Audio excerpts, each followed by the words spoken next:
It's a very good welcome to you all. A good afternoon, a good morning for some, and for some, a good evening. Welcome to our coaching cafe. My name is Natalie Ashdown from Open Door Coaching, and I'm joined on the line by Paula Jones Hunt. Hello, Paula. Hi, everyone.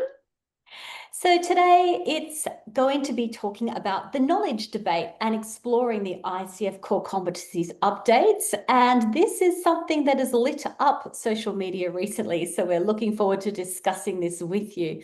Before we begin, let me acknowledge the traditional owners, the custodians on the lands on which we're all meeting today, and their continuing connection to the land, the waters, the communities of Australia, and the lands from all around the world where you might be joining us across Australia and internationally as well. We've just been saying hello to everybody on the chat.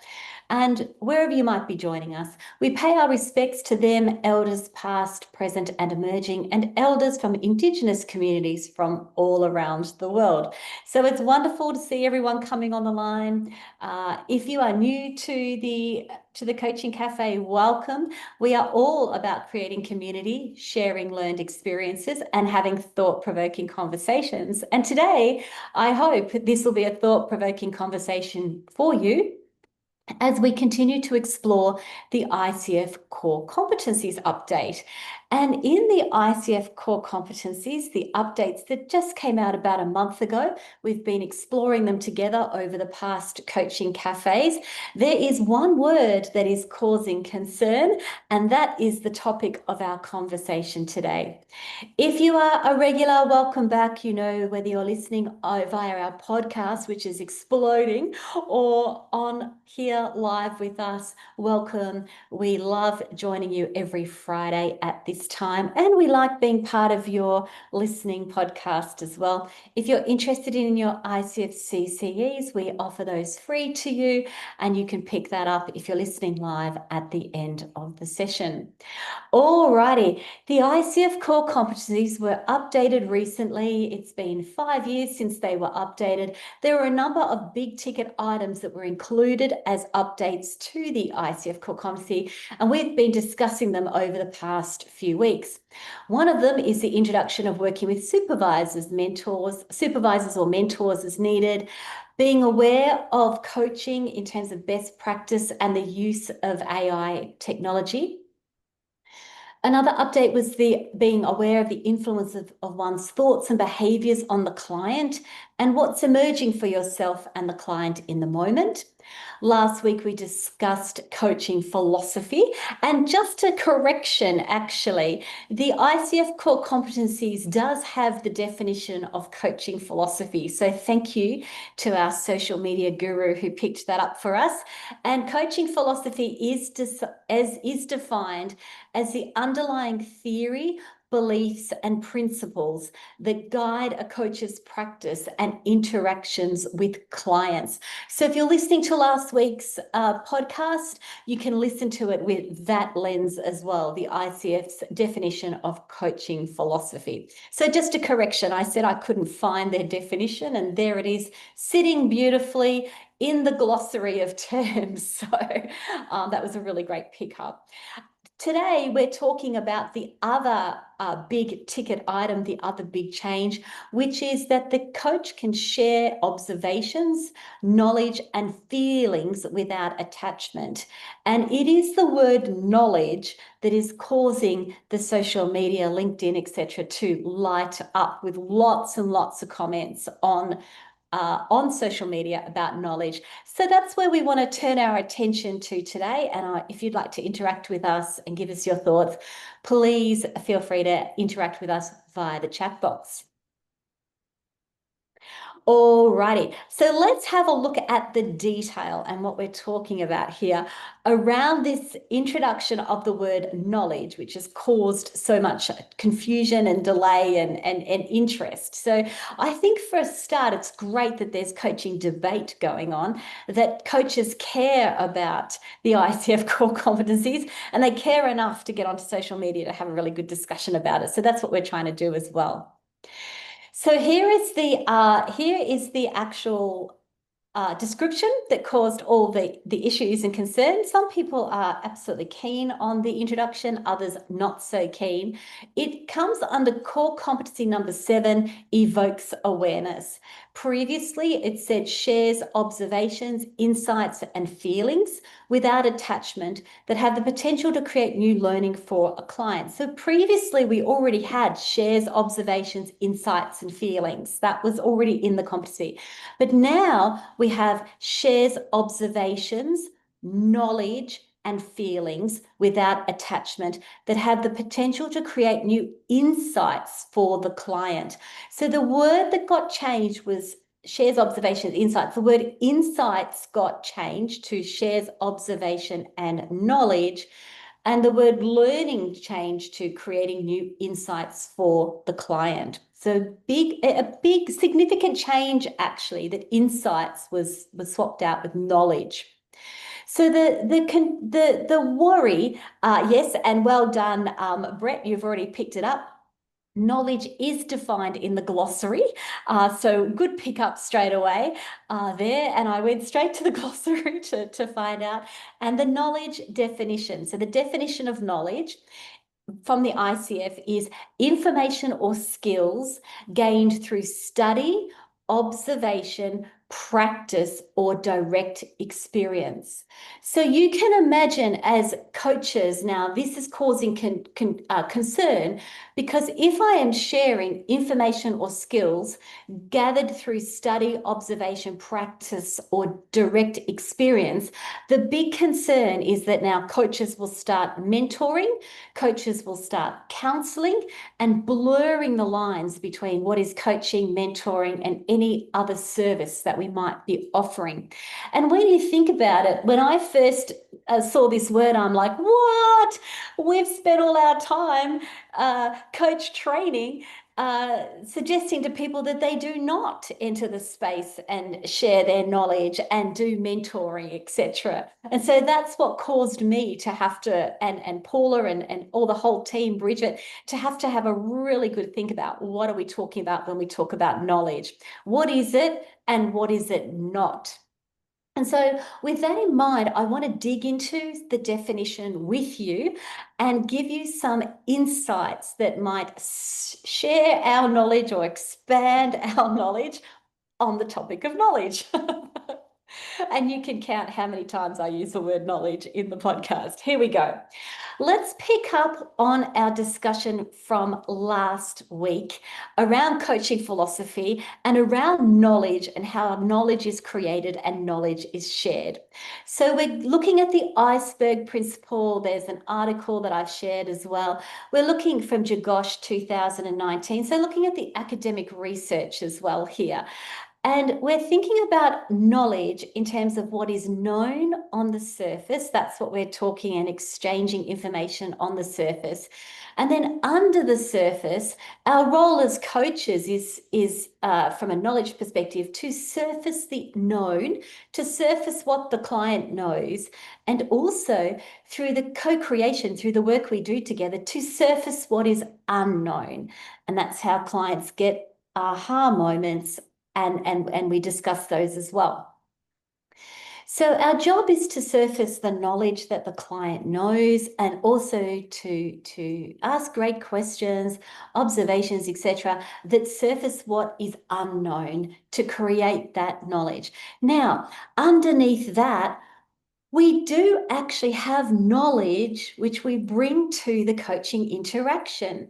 It's the interactions of ourselves and the coachee that creates this new knowledge and creates the aha moments and surfaces the curiosity and surfaces the new insights. And it's new insights and new learnings that are actually surfaced. So we do have knowledge which we are bringing to that coaching interaction all the time. So I see the debate where everyone's getting upset about we're not supposed to be sharing knowledge. Hang on a second. We have knowledge that we are bringing to the coaching interaction. We have knowledge of our coaching principles. We have knowledge of our coaching questions, our coaching models. We know how to listen. We know how to ask great questions. We know how to explore. We have knowledge that comes from our reflections, and it's the sum of our knowledge and experience, which, in my opinion, sits under the surface. We're not just taking over the coaching conversation to tell the client everything we know about a topic. It's not that. That is not coaching. What we do have underneath the surface is an enormous amount of knowledge that, when that interacts with the coachee's knowledge, surfaces what's known and is unknown and brings those aha moments to the surface. So it would be silly, or not silly, but it would be almost, I don't know what the quite word is. It would be almost quite naive to think that we don't have knowledge that when it's interacted with a client brings new knowledge, insights, and learnings. So I will get your thoughts on this in a second, Paula. Let me just add one more thing into our conversation, and then I'll get your reflections and thoughts so far. I'm hoping this is making sense to everybody. So when it comes to sharing observations, knowledge, feelings without the key word, the definition, the key word here is without attachment. And so for me, and when we're doing our reflection, it is about how we share that knowledge, observation, knowledge, feelings, why we're doing it, and when we might do it. So the how we might share knowledge is in asking good questions, for example, without attachment. We might ask good questions without attachment, without leading, without taking up all the space, and all of a sudden it's all about me and how much I know about stuff. It's without directing and telling the client. And in our workplaces, we don't leave people to struggle when you know something is important. So it's how we bring across that important knowledge, particularly in a workplace situation when something is important and someone should know something. It's about how we do that. And we do that through asking good questions, through our curiosity, through our exploration. And why are we doing it? It's to create that dance underneath the surface that allows new insights to be created. And those new insights are coming from the coachee because of the partnership and the co-creation that we do. And when the timing is important as well. So we're not just going to start a coaching conversation, start telling the client everything we know. That's not coaching. So it's interesting, isn't it, when we think about the how, the why, and the when. Nicole, you've asked a very good question. The how is actually defined in terms of all the work that we do, in terms of the ICF Core Competencies, but it shows up in what's called the markers. How do we get assessed on those core competencies in the MCC, PCC, ACC, what they call the markers documents. So there is quite a lot of information around how that might be done. And Brett, you've offered some good insights here too. You've come across ICF credentialed career coaches, etc., who do bring specific niche knowledge into sessions. In reality, their sessions are likely a mix of coaching and mentoring. It's the lack of ownership and the meaning of coaching that rises again. Yeah, I agree with you. It is about the how. So if we have knowledge, for example, of the industry, then we might say, I have knowledge of the industry, or I have knowledge of pay scales and things like that, which I can share with you if that's of interest to you, if that might inform our conversation. So it's without attachment. Or I wonder, the better question is to wonder what the client knows about this first. So what do you know about your industry, the pay scales? How might you find out? And then if you have knowledge, you might say, I've done some research on that interest recently that I'm willing to share with you. Is that of interest to you? So I talk to our coachees about putting an offer on the table. as opposed to going, you know what, you should look up the such and such and such and such record because they say blah, blah, blah, blah, blah. So that's where when I get into and I know this and I know that and I'm sharing all my knowledge, you can hear where I've taken over the conversation as opposed to making an offer. Observation is the same. I noticed that what we have called in the past a nervous laugh. I wonder if you noticed that because I heard that wiggle or I heard that nervous laugh. I wonder if you noticed that. And then the client might say that they noticed something, and then we say, what's that nervous laugh about? Or I've noticed that's a nervous laugh that comes up when you're worried or concerned. In the past, we've discussed that. So, how is that happening for you? What are you noticing? So that's where we're making an offer and how we're doing it, as opposed to jumping into the space, directing, telling, or withholding information. Like if you know, for example, that there's new legislation on psychological safety, which Paula discussed with us recently, or new legislation on the right to disconnect, you might say, I wonder how the new legislation on the right to disconnect influences our conversation now. So we're bringing our knowledge, but it's about how we do it, why we're doing it, and we're doing it to create that new insight. And when is interesting, isn't it? Because we want to be exploring and curious with the client, as opposed to just jumping in at the very beginning and telling everybody what we know. So I think it's actually naive to think that we're not sharing knowledge. It's actually, you know, the hoo-ha and the rumpus about you can't share knowledge. I'm not so sure about that. I don't think we are switching into mentoring, by the way. This is not mentoring. This is the coach bringing what they have to co-create knowledge with the client, with the coachee. Taking what we have to co-create knowledge, our questions, etc., with the coachee. All right, Paula, I'm pausing. I'm keen to hear what the chat thinks about this, and I'm keen to hear what you think about this as well. And then I'll give a couple of examples as well. Let me pause and let's have a reflection first, though. I think it's really interesting that they chose the word knowledge because it has created such a furor around it. But I don't necessarily have another example of what a different word would be. But I really love the idea because around if you think of knowledge as being what do I know and what have I learnt so far that allows me to ask the best question for this client at this particular point in time. Right on. What I think that's the gold because it talked about your training and your study and you know I was actually thinking about our perfect model and how you're really thinking about what are the other areas in this person's life that they may not have considered at this point in time and how you're drawing on those questions and you're drawing on them because you have knowledge of those models and you're drawing on them because you may have knowledge of the client and the quest and the things they've been talking about before and you're drawing on that.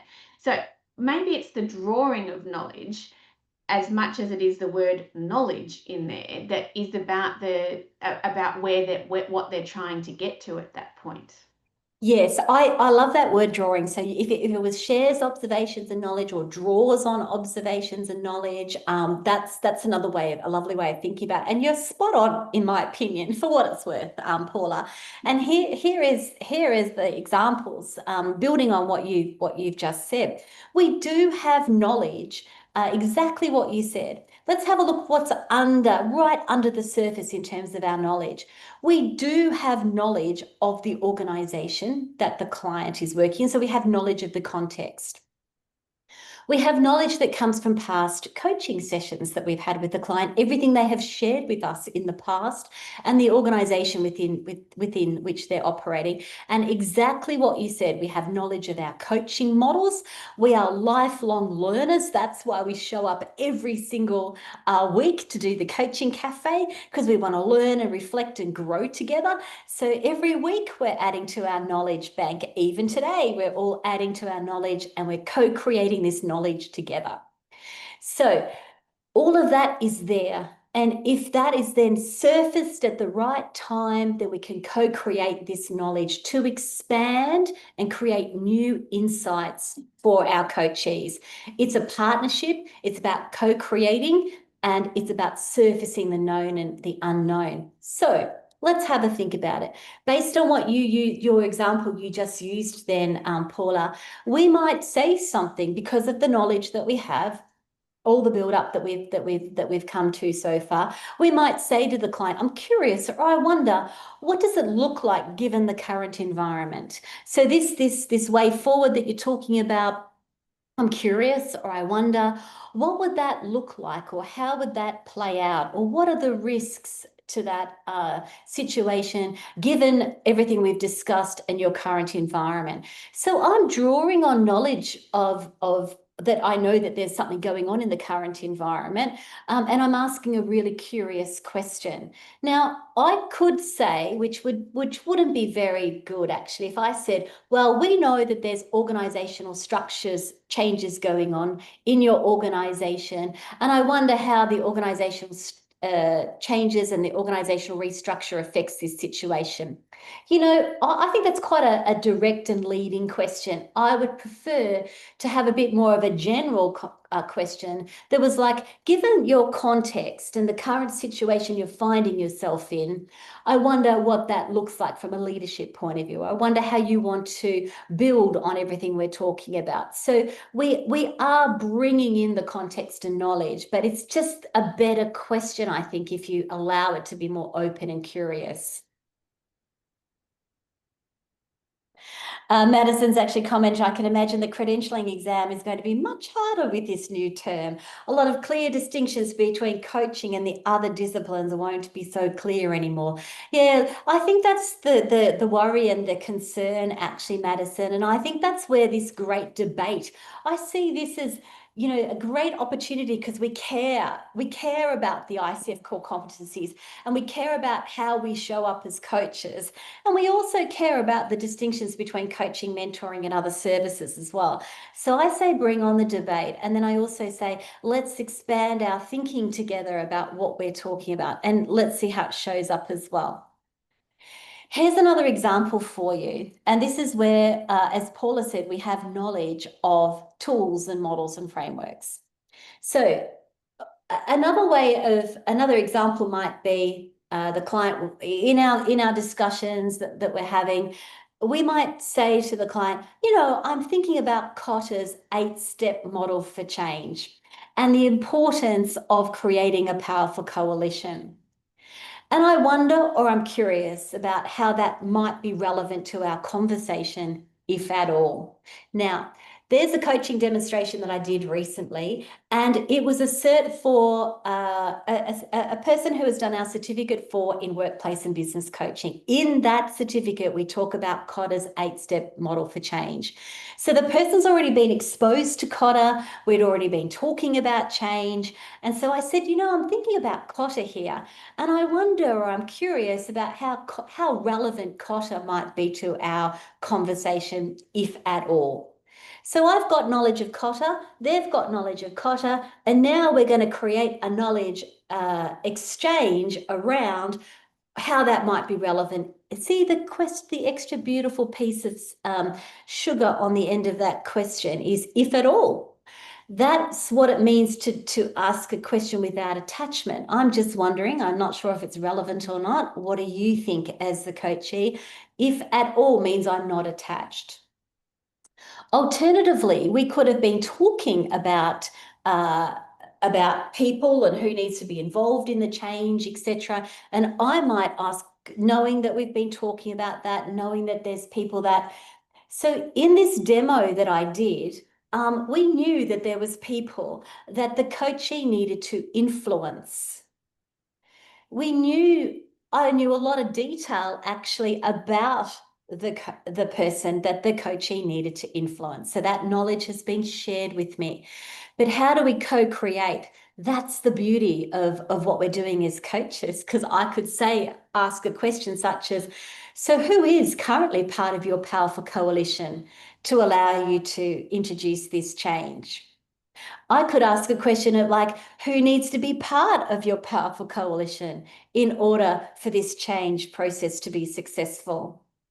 I could ask a question like, how could that person that you're talking about become part of your powerful coalition? Or the question that I did ask, which was an excellent reframe question in the demo, in the coaching conversation, was, you know what? I'm curious. What if that person was to become part of your powerful coalition? Now, it was without attachment. It's a curious question, but that question created knowledge and thoughts and insights that hadn't been there before. And that surfaced new insights and a massive reframe for the coachee because they had never considered previously, never thought previously that the person could be part of a powerful coalition. They'd only ever previously thought of the client as an adversary, someone to fear or someone to watch out for and distrust, etc. So we can see how the knowledge that we have, when it's framed in the right way, with a framing of a powerful question, can really surface knowledge that's never been there before in that co-creation space. Paula, just throwing to you, because now I've given the examples based on what you've talked about as well. Have you got other thoughts that you might share with us? Yeah, I think that the biggest key here is about remembering that in the ICF core competencies that we are talking about coaching and we're not talking about mentoring and we're not talking about advising. And when you take it in that context, it really does allow for this overlay that acknowledges that you as a coach bring this really great knowledge that allows you to ask really great questions at the time that you need to ask it, that helps the coachee to explore insights for themselves. So I think it's about remembering in the context of it's coaching core competencies, not mentoring core competencies. And when you do that, that term knowledge, it means something different in this space. I think that's a really good insight. Thank you, Paula. And just remembering that alone is really important. So in no way has the ICF actually said in the core competencies that mentoring is allowed now, or mentoring is part of what we do, or telling or advising or directing or anything like that. And they haven't said, that the coach should share everything they know about topics either. So I don't think there's a need actually to be really super concerned about it. I think again it comes back to the how and the why. There's a big concern that rookie coaches will now get permission to just start telling everybody what they know. And that's not part of the ICF core competencies. In fact, the ICF core competencies specifically rule that out. So it's not, throwing the baby out with the bathwater, so to speak, when it comes to this topic of knowledge. So I think that's a very good insight you have there that you've offered us, Paula. Thank you. So there you are, everybody. Something to explore, something to think about, something to reflect on. For me, the big thing is, how do I bring my observations and my knowledge to create a space of co-creation partnership as opposed to being no, saying everything that I know and taking over the space, etc., etc. The other thing also that is a challenge in the workplace is, what if I know something? At which point do I share that? And that's something that we can think about as coaches as well. Again, I really encourage people in our coach training to make the offer. I've got some knowledge around that if that would assist our conversation, or there's something that's happening that you might need to be aware of, and I'm more than willing to share that with you if that would assist our conversation. So it's not inserting ourselves and talking nonstop and talking about our experiences, etc., but it's inserting knowledge where it actually the why, because it serves the coachee and creates new insights. Alrighty, so hopefully giving you lots to reflect on, giving you lots to think about. And I am really excited actually about the depth that we can go into here when we're exploring something we really care about, which is the ICF core competencies and the changes. Of course, we talk about a lot of these things in our certificate for in workplace and business coaching and in our diploma of leadership coaching. Reach out to us if you're interested in that. And for one more day, actually, I'm going to encourage you that if you really enjoy our coaching cafes, we never ask for payment. So please consider just for this month, because it is World Mental Health Week, World Mental Health Month. I'm doing a walk, which I'm trying to clock my kilometers for the Black Dog Institute to raise awareness for mental health. Today is the last day. So if you would consider a donation, there is a QR code there on the screen, and you can just give a simple donation, and that would be wonderful to support mental health. So thank you, everyone. Thank you for joining us today. It's been a pleasure to share this knowledge and these insights with you, and we look forward to catching up with you at our next coaching cafe. We will say goodbye for now. Thanks for your insights, Paula. No worries. We'll see you all soon. Thanks, everyone. Goodbye for now.